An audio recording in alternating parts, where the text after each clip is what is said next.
graffiti de los caminos, alcalde o que oingue, son de gente afligida por lo que sucede.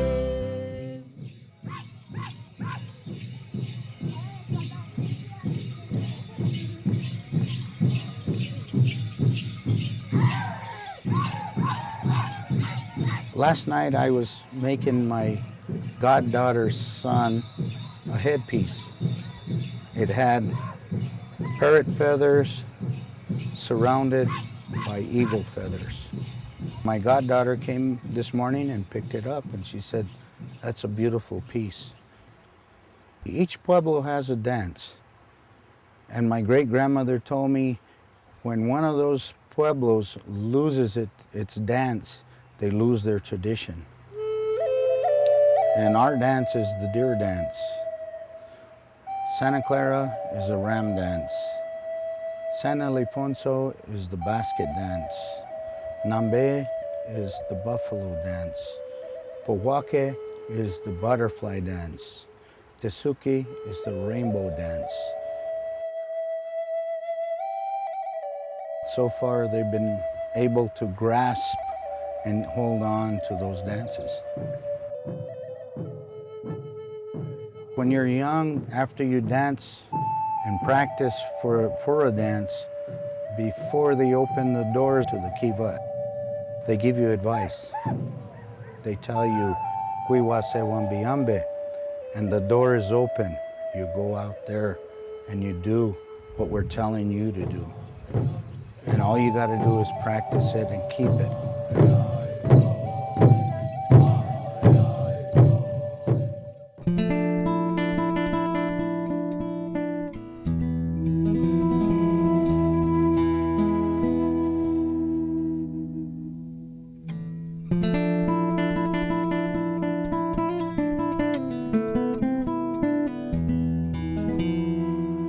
Bunyate, he came over as an explorer. They brought people like my grandparents came along. They traveled through all these pueblos, you know. The main source of importance was especially the Rio Grande River. And all these acequias that we have were done by the Indians with wooden shovels. The Indians taught them what foods were good. Corn was one of the, chili was another one.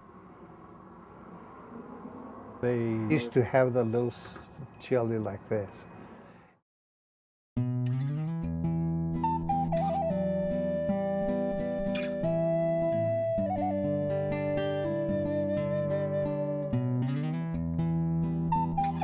Our family always hunted for meat, for food, and sport. You know, it was a sport too, and so we still enjoy doing it and being able to keep on doing it. You know? It's a privilege actually to us, and so we enjoy it, and we thank God for it too, for the meat, for the chance to be out here and the camaraderie and be with your kids and your family. You know. Before, when we first come out here, it was all open. There wasn't any fences, it was all open land. But my grandfather has a section out here that he homesteaded. A lot of the older people, the Spanish people, they didn't come and fence in their property, and if they did, they didn't lock their gates. You know, it's all right that they buy the land, take up, but you know, the game is still wild. You know, and they should belong to the people. And a lot of times when we come out here for camps and stuff, my dad obviously played the guitar, and a lot of the friends, so we always bring a guitar and sit around the campfire, they'd sing those old songs. And this guy's the rap music. I'm just into the whole Spanish in the country. And you know, I never miss this place. It's my home, you know. Can never get, you know, enough of it.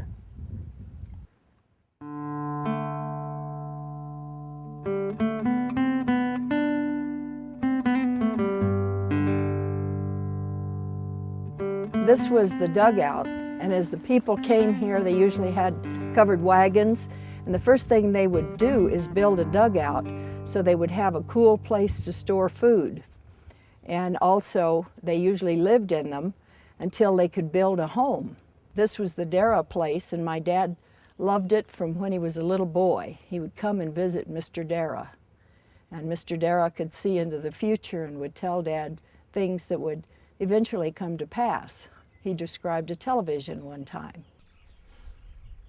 The kids would play farmers, and they would each assume their favorite farm, and he always chose the Dara place unless a bigger kid beat him out of it.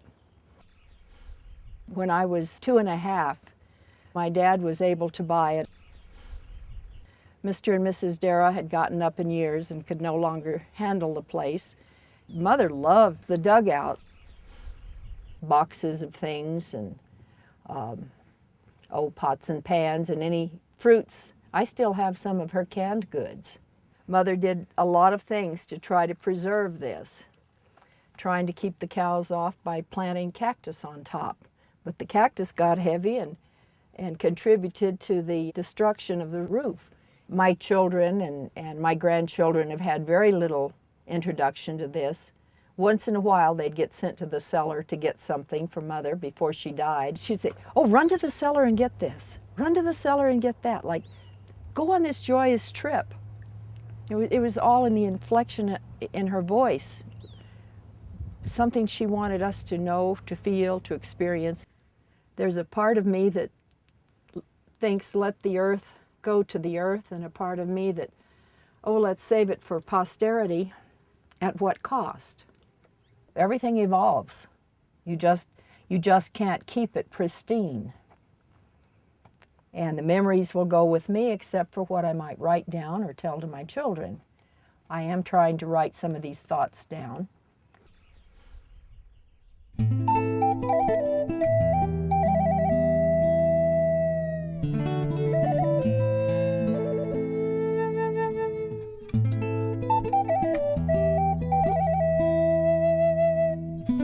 I am a painter. I do historical paintings.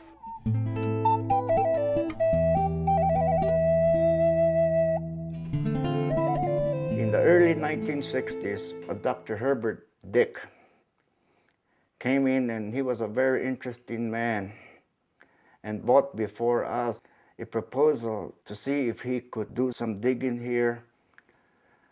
During those days, we were very traditionally secretive. Nothing, went out.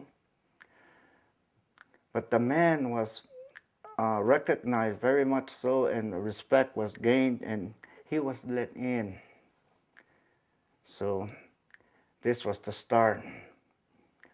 We went up and worked alongside him, learning, digging out the ruins, learning about our history.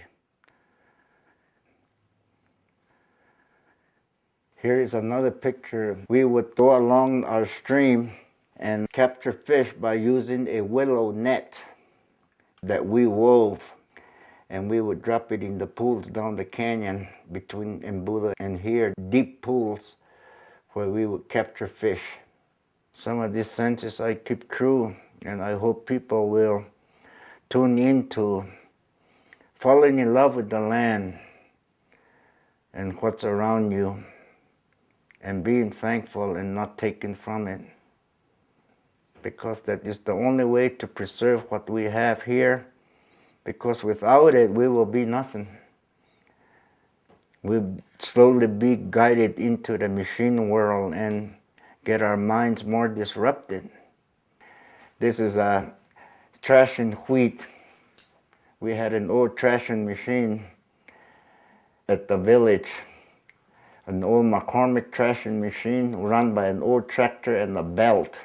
So the farmers and the neighbors from Peñasco, Rillosillo, Vadito, and Chamizal used to bring their grain in their wagons to trash wheat at pickeries. I used to see this run. It was fun. I used to play in the straw piles. They were as big as this, higher than these houses here. You could build tunnels through them in the winter. For people, you know, to trash their horses, to trash the grain, I think they found it much more easier for a machine to do it, and it worked. It should have stopped there.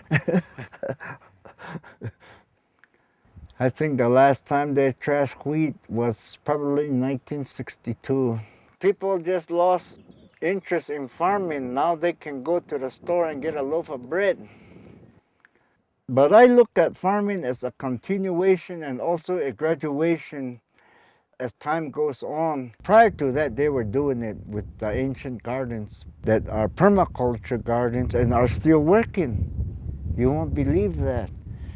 These are almost like honeycomb gardens where people planted and they're lined with rock. They have pebble mulch. Right here, this channel here is like a pebble mulch.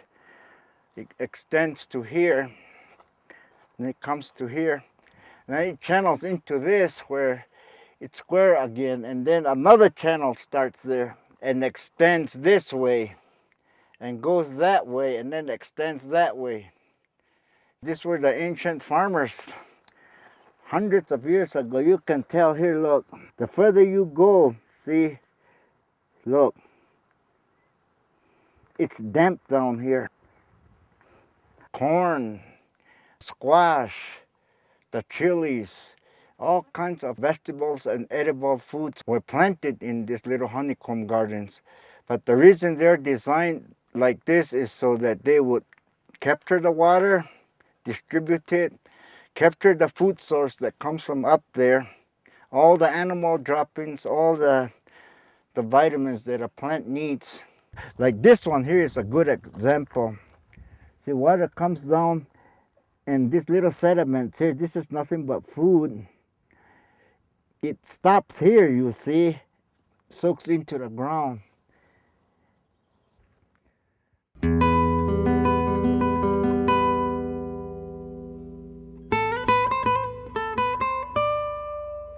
I'd like to take you over to an old tank that was brought here probably about 60 years ago from the village of Galisteo. And the old timers, they wrote their names on this tank in pencil or lead, maybe a bullet or a pencil, I don't know. Here's my dad's brother, Fred Anaya.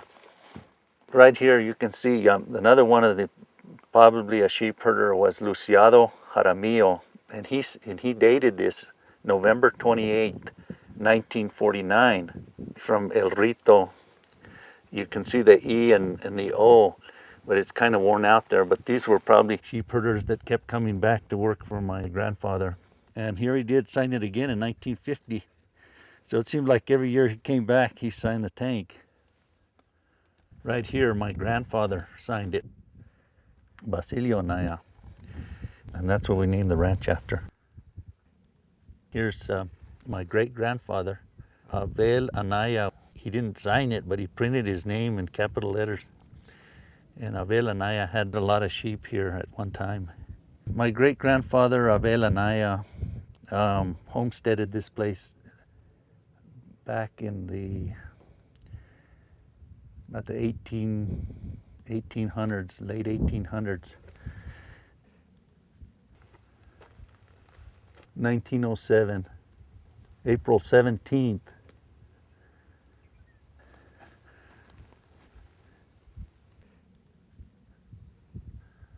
Joe Anaya, that's my dad right there. He signed this tank, and then underneath it, it's got my mother, Mary Ann Phillips, okay?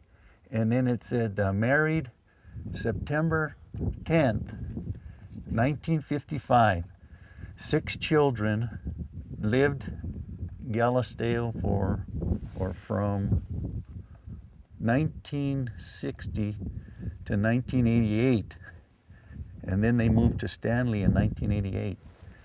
So they kind of wrote the little history there.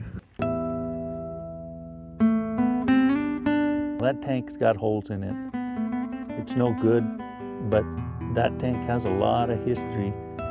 I don't just look at that tank and see the names. I remember when there was water in it. I remember when we'd jump in there and go swimming back on hot summer days here. It's amazing how a pencil mark can last so long.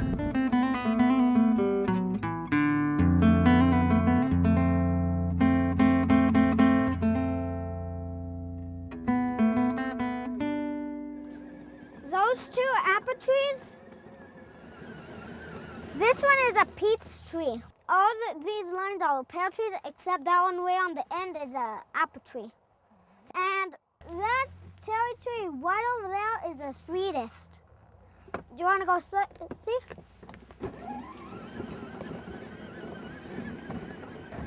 Since I can remember, we've had trees. We've had peach trees. When I was that big, we used to pick peaches for Mother, and Mother would sit there and put them in little boxes so Dad could go out and sell them. As long as I'm alive, trees are going to be planted. See, I plant little trees by the trees that are going to have to come out. And by the time I take them out, these trees are already bearing. It takes them quite a while to bear.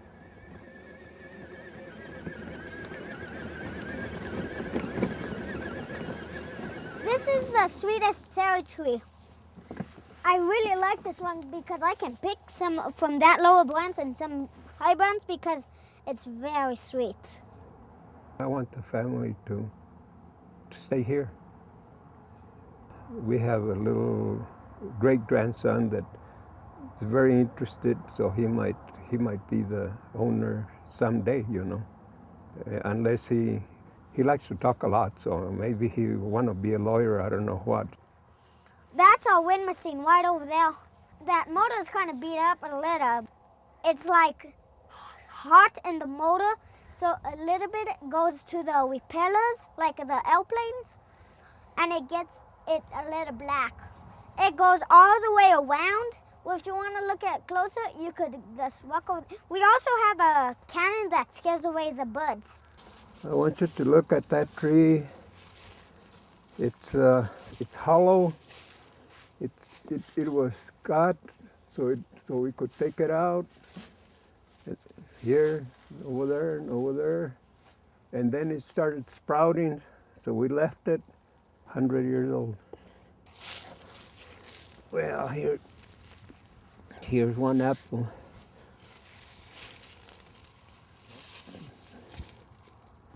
The trees are just like people, they have to be healthy. I'm just about as old as it is.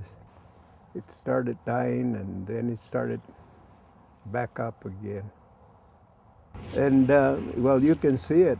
That's why I say that they claim that an older person isn't worth a darn. That an older person is, it all depends on. Come here. See these? Those are the next apples coming next year. You can see another one here. It's longer. It's better when they are like this, for they grow faster. See, like that one was another apple, but it didn't come alive. Like a real apple.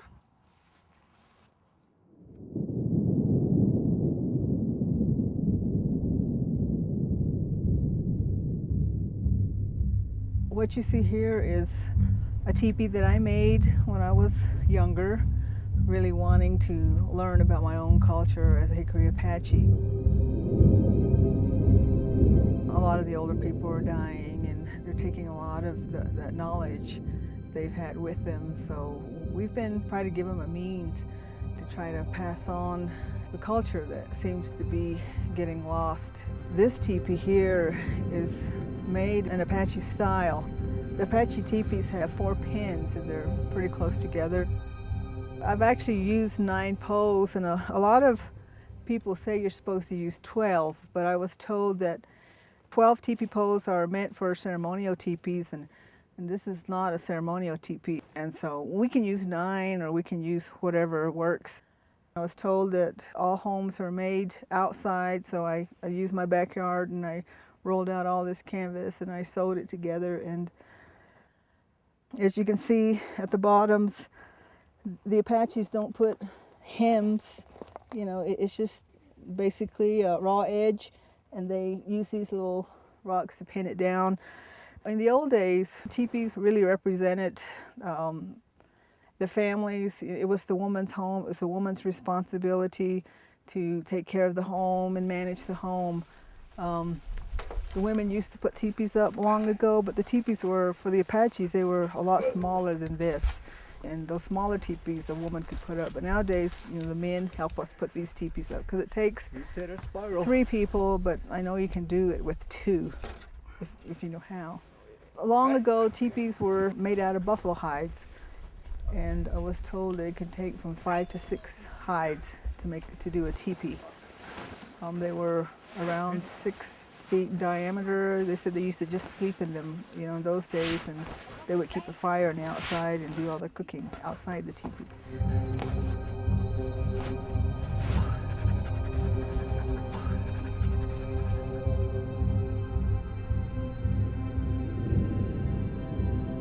Obviously, I've used some of the more modern conveniences. I've put a mattress in here, make it more comfortable to sleep on, and I put carpet on the rug to make it comfortable.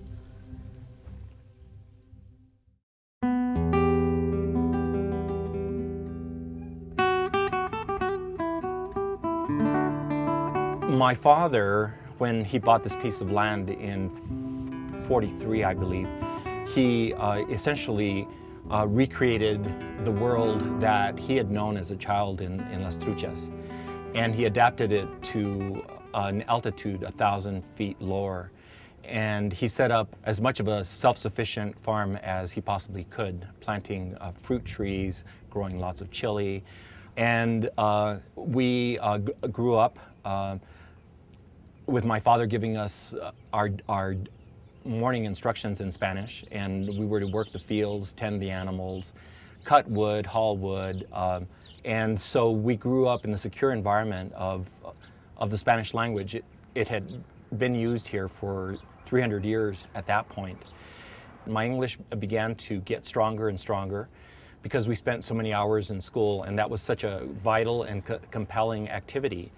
After all, we were with other children, and the rules and the protocols at school, again, were very compelling, and they absorbed us. They absorbed our imagination and a lot of our waking hours, so that when we came back to the farm and into the orbit of our parents and our historic community, we were a bit of strangers to it, and we became more and more estranged, to the degree that by the time I was 10 or 11, I would speak Spanish, but I didn't remember a lot of the vocabulary, and I certainly didn't know the names of the tools that my father used as a carpenter. He would send me to the garage to fetch a tool. He'd always say, "Corre, tráeme una escofina." Go bring me a plane. And I'd say, "Escofina, escofina." I wonder what that could be. My father expected that I knew the names because he had grown up with the same names. And I would come into the garage, and I would instead take him barrena, a drill, and it would not be what he wanted. And he'd send me back. And then I would take a file or a sledgehammer. You know, I would pick and choose. Sometimes I'd take assorted tools, 2, 3. I figure multiple choice might be, you know, the way to do this. And finally, my father would become infuriated. In the end, he would send me away. He would judge me as incompetent and stupid because I did not know the names of tools in Spanish. I was no longer closer to my father. I was not interested in his things. And I remember going off into the alfalfa under a tree and crying. And that was a perfect example of not being able to make sense of the collision of cultures. I was embarrassed to to be Chicano, to be Spanish-speaking or Mexicano-speaking, to be of the earth, to be self-sufficient, to know how to raise 20 different crops.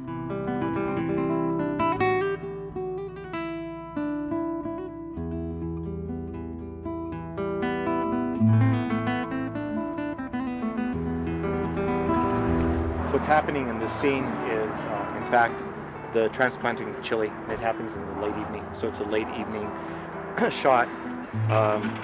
Here's my besmeared version. It's from a photograph that I took easily 25 years ago. In northern New Mexico, in the early spring, we start our seedlings indoors, especially chili. We transplant them, and in order for the plants to really do well, you want to irrigate the night before, saturate the rows with plenty of water, and then right before the sun sets, you want to place the seedlings into the ground, and then they won't go into shock. They spend a whole cool evening in a really moist environment. The word for Spanish in Spanish is Mexicano. In Spanish, you don't say, at least the old timers, they didn't say en español se dice así. They would say en mexicano se dice asina. And so we refer to a lot of things as being Mexican rather than Spanish. But the cherries were los cerezos mexicanos. The remedies were remedios mexicanos. We're connected to the waterways, we're connected to the cottonwood trees, we're connected to the apple trees, the small-scale farming. We know the names of the hills. We're connected to the organic world of this region. How we water is flood irrigate. Know how flood irrigating is? Let me show you. Right over here. This is our irrigation ditch. It backs up the water, it gets high. Because the water is low, all they do when it backs up, they turn this. But since the water is low, it would let.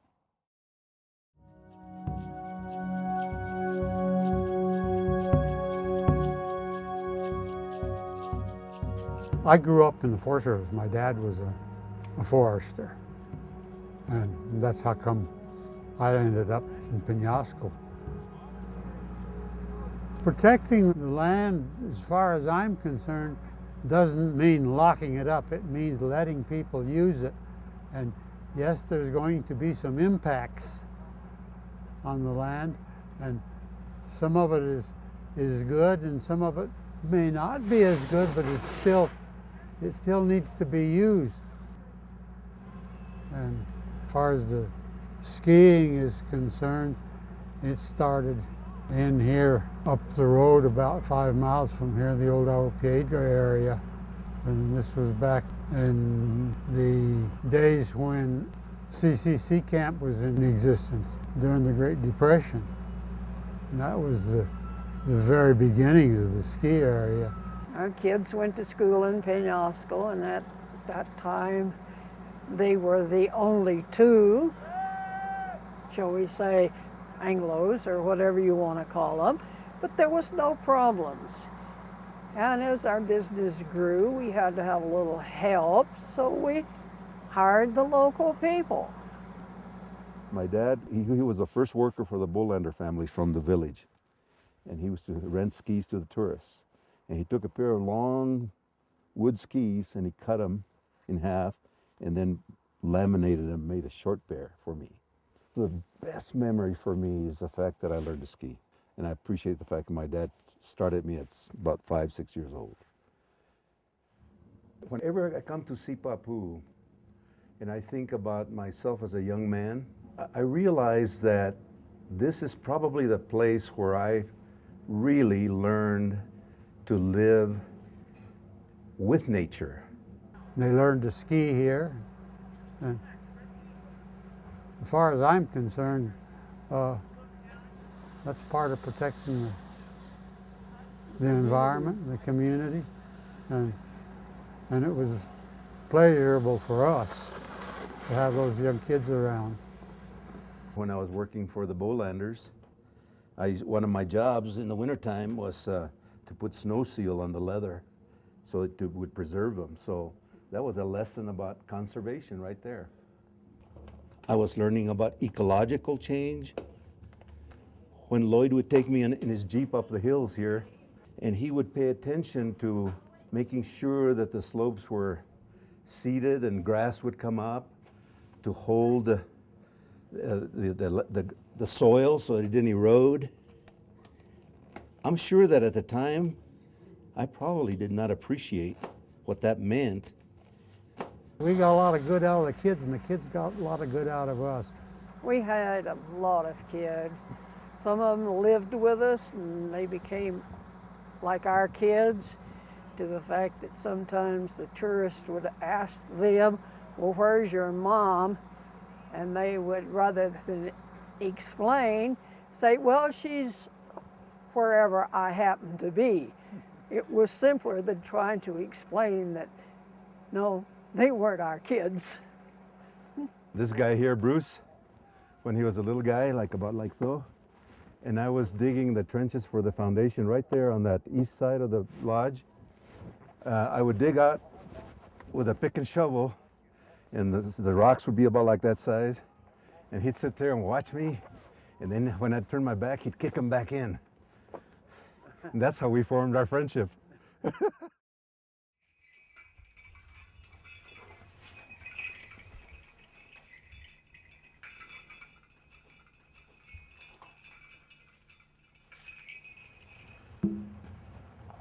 Today is called La Fiesta de Santo Tomás el Apóstol, St. Thomas the Apostle, and it's always celebrated, always the last weekend in November. The priest asked me, why do we celebrate today the Feast of St. Thomas when really the church celebrates it in July the 3rd, and we have no explanation. We told him it's always been done the Thanksgiving Day weekend, and we've always had it that day, and we believe in changing some things, but some things, if you change them, they'll disappear. ABQ is Native American, and some of the questions having to do with what tribe do we belong, and I don't know whether we can call it a tribe, but the word Genízaro is going to have to describe that tribe that we belong to. Our celebration celebrates our Genízaro heritage. As quick or as brief a history as I can do is the Spanish used to keep servants, so to speak.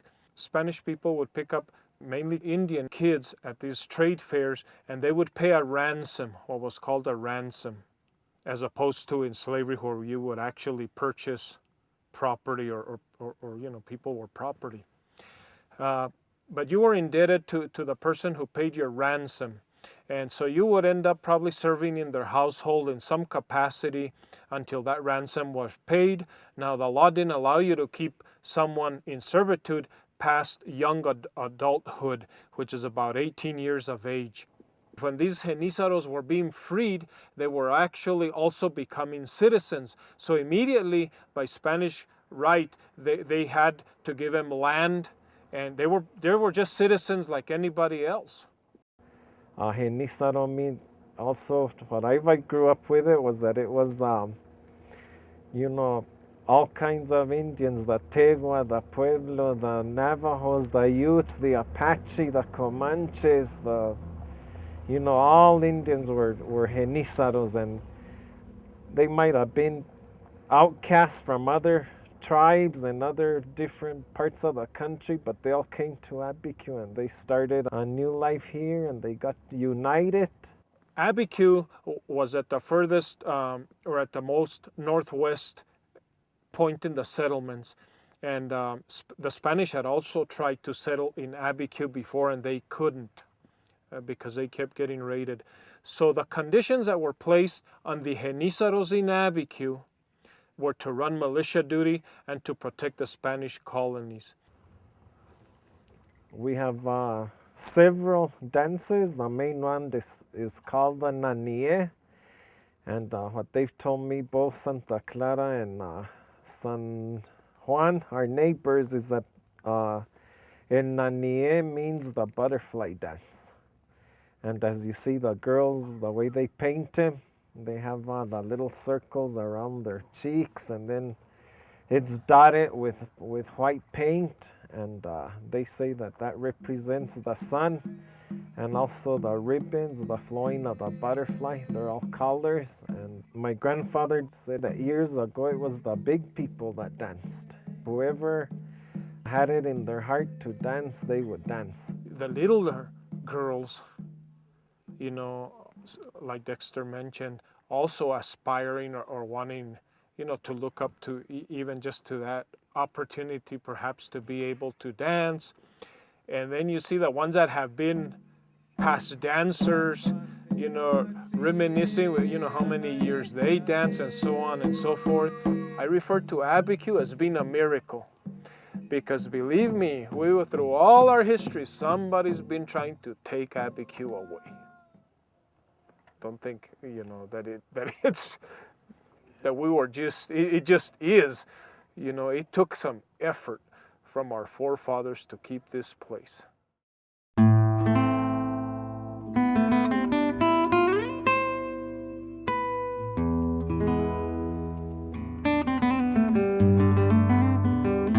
This is the resting place for my dad, Raimundo Romero. He died July 2nd of 2007. He was a caretaker of this cemetery for over 20 years. It's owned by the Picuris Pueblo, and they loan it to us. It's overlooking everything that he cared about. You can kind of see the outline of the river, and that's the Rio del Pueblo. And the north acequia is right below us here. So my dad's 23 acres is what you see right in front of us here, all the way down through here. He saw the cycles of how the animals used the land, and how the fact that they used the land perpetuated its health, and everything was organic.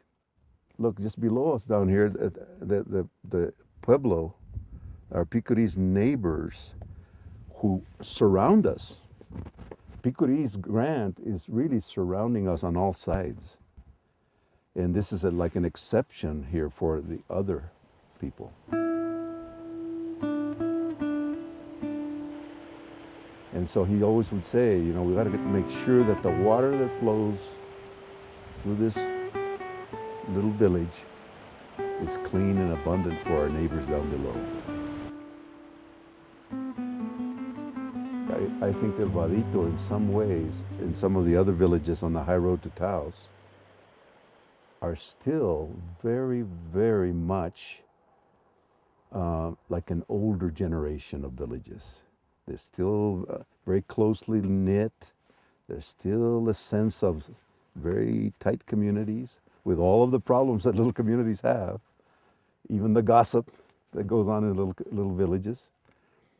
But there's memories that just flood into my mind. Memories of growing up here, riding my pony bareback across the pasture, learning to drive. I learned to drive my dad's Ford tractor. All of my siblings have learned to drive on that Ford tractor, 1940 Ford tractor. What a place to grow up. Man, we had so much freedom.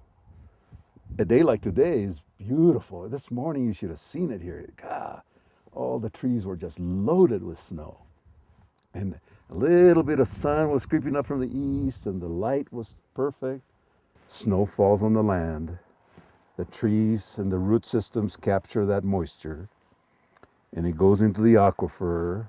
Then it comes out through springs into the rivers and the streams, and it feeds all of the communities as it goes down to the Rio Grande. Snow is where water comes from. Water is the most important life substance, I think. And this leaf came from this tree. You can tell because it's the same color. And don't forget there's a nest in that tree.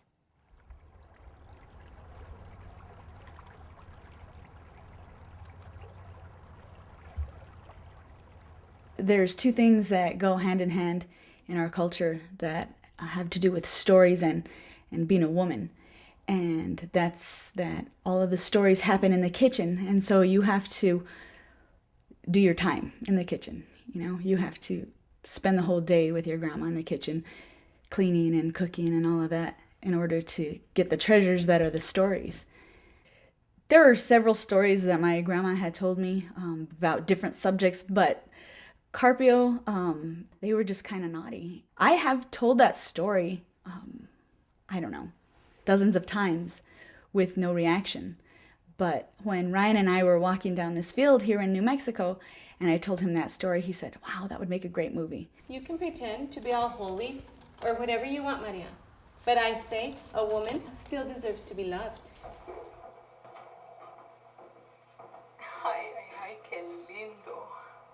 It was the story that really drove me to put this into a movie because of the lesson.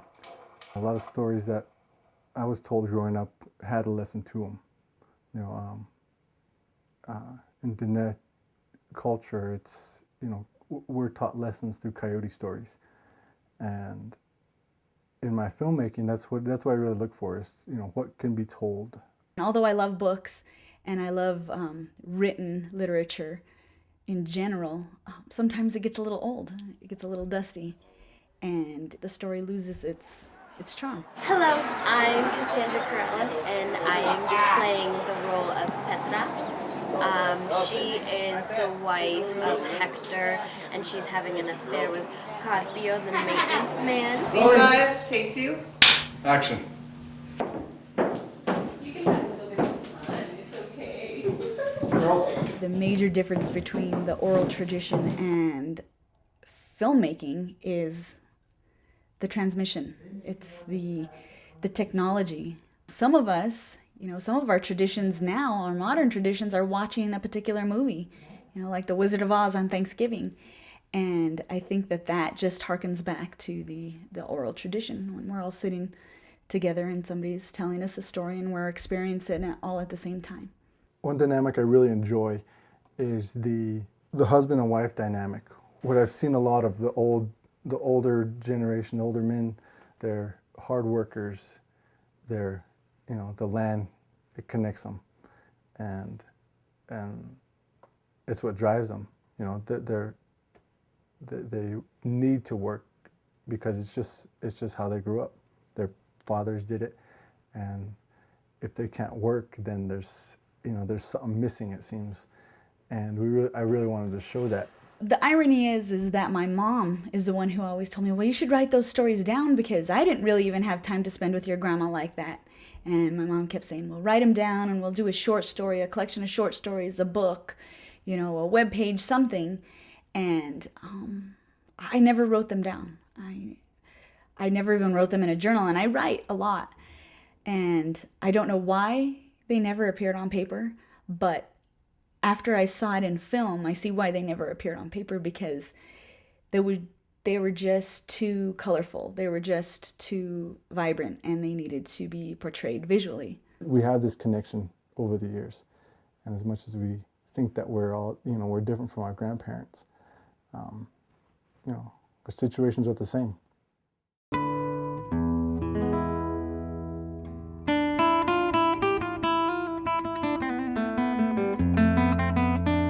We had an horno in our family since I was a kid. We used to pick the corn from the garden and make chicos, and they would make, once in a while we'd do meat and stuff in there. One of my aunts, and I asked that when she passed away not to ever let it go down, and I had some relatives that moved here and they kind of didn't keep it up, and they just knocked it down and got rid of it.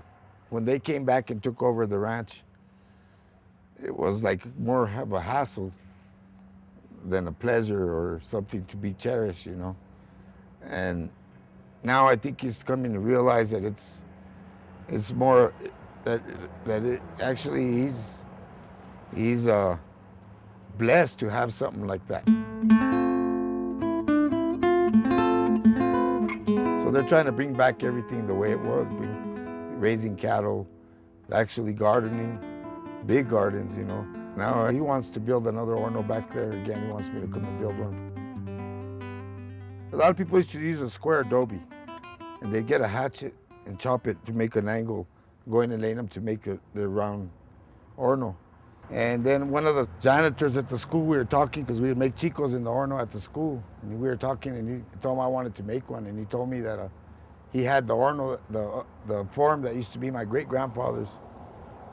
Either my grandfather or my aunt. At some point, either they got an idea from somebody else or they did it themselves to just make the form so that the adobe would already come out pie-shaped.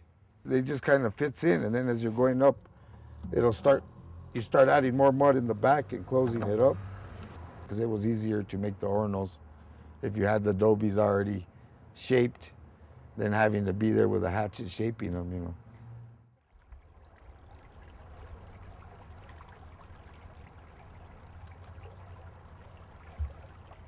This place, in our Tiwa language, it's called the place of the red willows.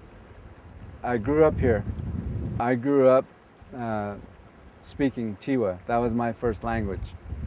Back in the 50s through the 60s and 70s, the US government implemented a policy. It was an assimilation policy. They wanted Native people to assimilate into that, what everybody calls a melting pot. And they developed a program, we call it relocation. It picked out families from the different tribal nations, families that wanted to get the opportunity to get an education or get jobs, and but these opportunities were in big cities. They offered to send our family to the San Francisco, Oakland Bay area, and that's where we ended up in the late 60s. It was just total culture shock. My younger brother, he spoke Tiwa when he was a young child. And so when we moved to California, Mark wasn't speaking English or Spanish yet. So we had to do a lot of translation for him. And so, and it was really hard for my family. I remember, excuse me.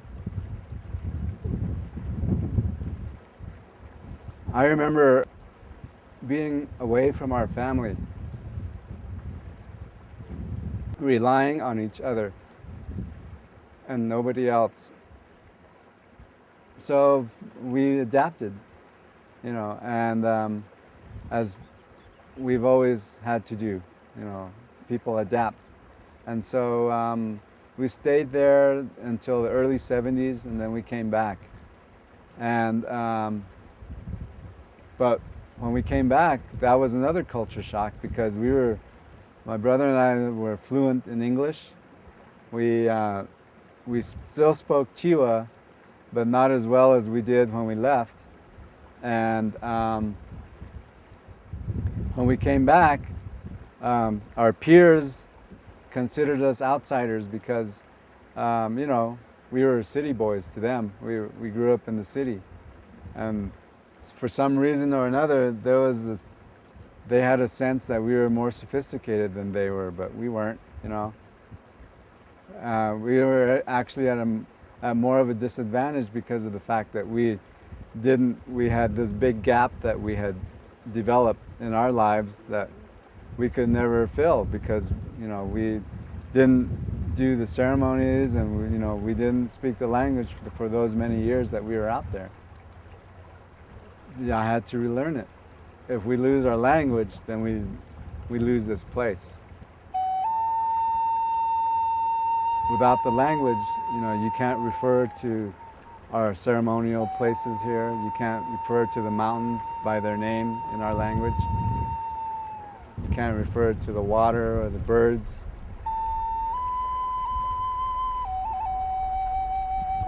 This wasn't the first place that we came to be. Our origin stories tell of us traveling from place to place looking for that perfect spot.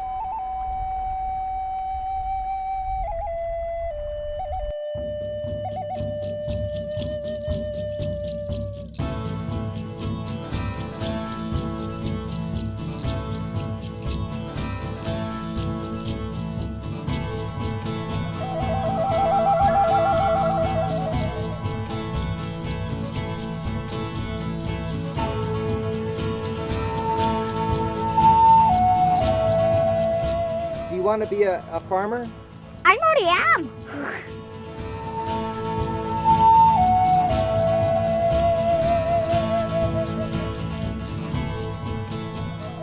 Everything you deal with in agriculture is just not easy. But for some reason it's worthwhile, like this fiesta. Might not be easy, but when it's all said and done, it's okay.